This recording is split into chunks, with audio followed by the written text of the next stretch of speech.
बहराइच तहसील में शव रखकर प्रदर्शन हो रहा है। परिजन ने अंतिम संस्कार से मना कर दिया है। कार्रवाई की मांग कर रहे हैं पीड़ित परिवार। साथ ही घटनास्थल की तरफ अब लोगों की भीड़ आगे बढ़ चली है। पुलिस ने भीड़ को फिलहाल तो खदेड़ा है। ये हम आपको अपडेट बता रहे हैं इस पूरे मामले में। जिस तरह का लगातार प्रदर्शन वहां पर चल रहा है, सीएम योगी ने भी कहा है कि अगर जो भी उपद्रवी है इसमें उसको बख्शा नहीं जाएगा। लेकिन अब जो परिजन है, जो मृतक के परिजन है, उन्होंने अंतिम संस्कार करने से मना कर दिया है। शव रखकर इस वक्त प्रदर्शन चल रहा है और साथ ही साथ बताया जा रहा है कि जो कि पूरी की पूरी भीड़ थी, अब जो घटनास्थल जहां पर इस घटना को अंजाम दिया गया था, जहां पर लड़की को गोली मारी गई थी, उस जगह की तरफ आगे बढ़ गई। हालांकि भीड़ ने इन लोगों को खदेड़ने की कोशिश की है। अब ये पूरा मामला आप समझिए कितना तूल पकड़ गया है। हालांकि भारी तादाद में वहां पर पुलिस बल तैनात है। लोगों को समझाने बुझाने की कोशिश की जा रही है, लेकिन लगातार भीड़ जो है वो उग्र दिखाई दे रही है। भीड़ ने अंतिम संस्कार से शव के मना कर दिया है। परिजन शव को रखकर प्रदर्शन कर रहे हैं और साथ ही साथ अब ये पूरी की पूरी भीड़ जो है वो मौकाए वारदात पर, क्योंकि जहां पर इस घटना को अंजाम दिया गया वहां पर ये आगे बढ़ चली है। यानी घटनास्थल पर अब ये भीड़ आगे जा रही है। हालांकि पुलिस ने भीड़ को खदेड़ने की कोशिश की है, माहौल को शांति रखने के लिए, ताकि वहां का माहौल शांत रहे। इसलिए पुलिस बल चप्पे चप्पे पर तैनात है। लोगों को समझाया बुझाया जा रहा है ताकि वो अंतिम संस्कार कर सके शव का। लेकिन लोग हैं कि मानने को तैयार नहीं है। लोगों का कहना है कि पहले आप उन आरोपियों को पकड़े, उनको सजा दें, उसके बाद ही हम शव का अंतिम संस्कार करेंगे, इसके बाद ही कुछ सोचा जाएगा। लेकिन फिलहाल पुलिस इसी कोशिश में है कि किसी तरह से माहौल को शांत कराया जा सके। तो बहराइच में इस वक्त बवाल मचा हुआ है। बहराइच तहसील में शव रखकर प्रदर्शन लोगों की तरफ से हो रहा है। अंतिम संस्कार करने से परिजनों ने, लोगों ने मना कर दिया है और जो भीड़ है वो इस वक्त घटनास्थल की तरफ आगे बढ़ चली है। पुलिस ने भीड़ को खदेड़ा है ताकि माहौल को शांत कराया जा सके।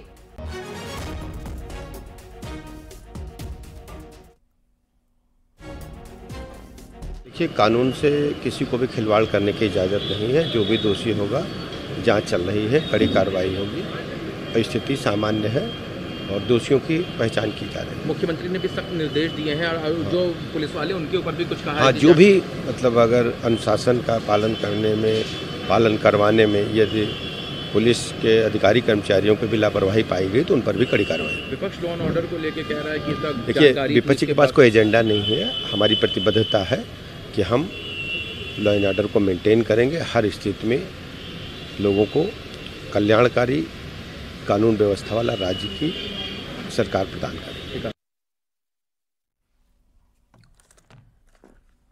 और कांग्रेस इस घटना को लेकर बीजेपी सरकार पर सवाल खड़े कर दिए हैं। पार्टी ने आरोप लगाया कि हर घटना के बाद जिम्मेदारी से पल्ला झाड़ लेना बीजेपी सरकार के मंत्रियों और नेताओं का शगल बन गया है। वहीं बीजेपी का कहना है कि योगी सरकार आरोपियों पर सख्ती से कार्रवाई कर रही है और दोषियों को बख्शा नहीं जाएगा।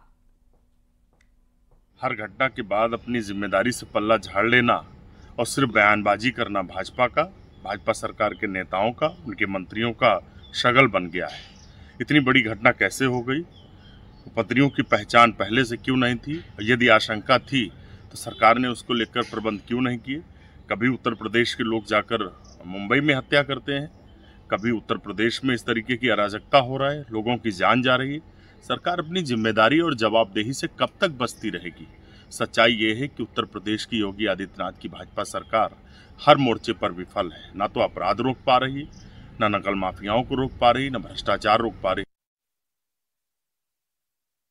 उत्तर प्रदेश के मुख्यमंत्री योगी आदित्यनाथ जी ने कड़ी कार्रवाई के निर्देश जारी किए हैं। मुख्य आरोपी सलमान समेत कई अज्ञात लोगों के ऊपर मुकदमे दर्ज किए गए हैं। 25 लोगों को डिटेन करके पूछताछ जारी है। लापरवाही बरतने वाले महसी और हरदी थाने के थानाध्यक्ष निलंबित किए जा चुके हैं। अन्य पुलिस वालों पर भी कार्रवाई की गई है। पूरे प्रकरण में जो लोग भी शामिल हैं उनको कतई बख्शा नहीं जाएगा। और कानपुर में जालसाज दंपति ने बुढ़ापे से जवान दिखने की चाहत रखने वाले सैकड़ों लोगों से 35 करोड़ से ज्यादा की ठगी की। मुकदमा दर्ज करने के बाद पूछताछ चल रही है। साथ ही जांच के लिए एसआईटी का गठन कर दिया गया है। आरोपी पति पत्नी से 5 दिन तक 31 घंटे पूछताछ हुई, जिसमें कई बड़े खुलासे हुए। फिलहाल अब तक की पूछताछ में 78 लाख रुपए की ठगी की बात सामने आई है। सूत्रों के मुताबिक आरोपी राजीव का एक और लैपटॉप और 3 मोबाइल जब्त किया गया है। अब तक करीब 500 ऐसे लोगों की लिस्ट बनाई गई है जिन्हें ठगी का शिकार बनाया गया। फिलहाल जांच अभी जारी है।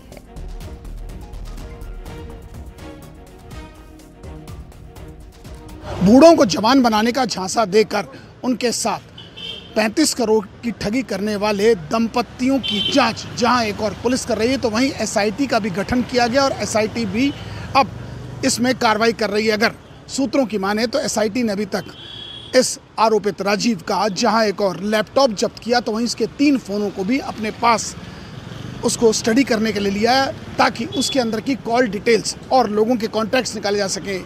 अगर एसआईटी की टीम की माने तो अब तक टीम ने 509 लोगों की एक सूची तैयार की है, जिस सूची के आधार पर किसी से 60,000, किसी से 1 लाख, किसी से 1.25 लाख और किसी से 9,000, यानी जो सूची है वो लंबी है और ऐसे में जांच जारी है। जहां एक और राजीव ने एक सूची दी थी 500 लोगों की, वहीं 78 लाख रुपए की लेन देन अभी तक सामने आई है। यानी आने वाले समय में इन बंटी और बबली पर एसआईटी अपना शिकंजा कसेगी, क्योंकि अभी तक सिर्फ और सिर्फ 78 लाख का ही लेन देन सामने आया है। बाकी पीड़ितों के भी बयान दर्ज किए जाएंगे। बिजनेस आशीष पांडे के साथ अमित गंजू, न्यूज़ 18 कानपुर। फतेहपुर से खबर, जहां पर कार्यक्रम में कार्यकर्ता आपस में ही भिड़ गए। सर्किट हाउस में प्रदेश अध्यक्ष श्यामलाल पाल का कार्यक्रम चल रहा था और इस दौरान फोटो खींचने को लेकर एसपी महिला कार्यकर्ताओं से बदसलूकी करने का आरोप है। कार्यक्रम में कार्यकर्ता आपस में भिड़ गए, गाली गलौज करने लगे। सपा उपाध्यक्ष के साथ भी बदसलूकी का आरोप इन पर लगा है।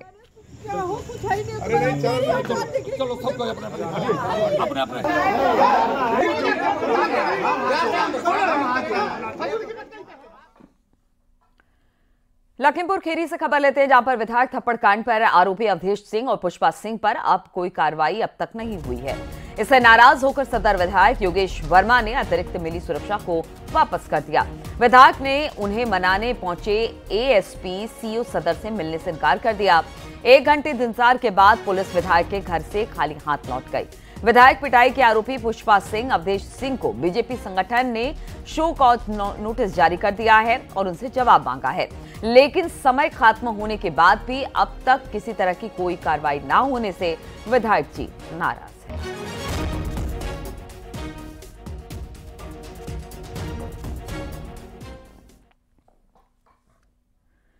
बांदा में रिश्तेदारी में मिलने जा रहे चाचा भतीजी को रास्ते में बाइक सवार बदमाशों ने घेर लिया। चाचा को दौड़ाकर पैर में गोली मार दी। गनीमत रही कि गोली पैर को छूते हुए निकल गई। वहीं भतीजा जान बचाकर धान की खेत में जा छिपा। मामला शमसुद्दीनपुर का बताया जा रहा है। घायल को जिला अस्पताल में एडमिट करा दिया गया है। पुलिस ने मुकदमा दर्ज करते हुए जांच शुरू कर दी है।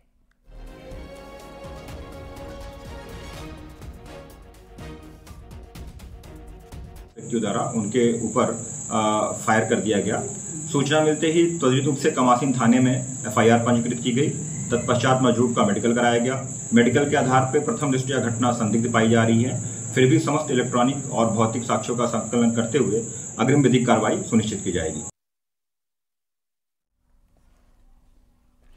इटावा में चलती ट्रेन से लड़की को अगवा कर गैंगरेप की वारदात को अंजाम दिया गया। वारदात को अंजाम देने के बाद से आरोपी फरार है। बताया जा रहा है कि पहले चलती ट्रेन में छेड़खानी की गई और उसके बाद विरोध करने पर लड़की को नशीली चीज सुंघाकर बेहोश कर दिया। फिर उसे ट्रेन से अगवा कर गैंगरेप किया गया। वारदात को अंजाम देने के बाद आरोपी लड़की को कार से नेशनल हाईवे पर फेंककर ये लोग फरार हो गए। लड़की के परिजनों की शिकायत पर पुलिस ने आरोपियों के खिलाफ केस दर्ज कर लिया है और आगे की कार्रवाई में जुट गई है। लड़की कोटा एक्सप्रेस में मध्य प्रदेश के सोनी स्टेशन से इटावा के लिए बैठी थी। पुलिस ने 0 एफआईआर लिखकर मामले की जांच के लिए केस को जीआरपी इटावा को ट्रांसफर कर दिया है।